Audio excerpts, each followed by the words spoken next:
Hey, howdy, hey, welcome back to my channel. I'm Auntie Tay. If you guys are new here, that's who I am. If you're not, welcome back, and you are watching Painting 101 with chalked up paint.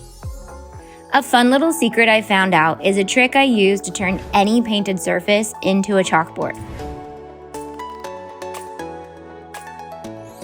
The secret is the Krylon Tintable Chalkboard Paint. Once you have your surface painted, it can be a surface fully painted or paint stained or raw wood or patterned or anything you like.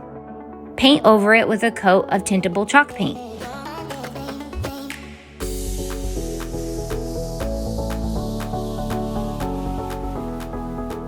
Once your chalk paint is fully dry, you can now treat this just like a chalkboard. Isn't that cool? Go in with an icon art stencil, use some Oracle stencil vinyl, or just use some chalk or chalk pens. Get as crafty as you want.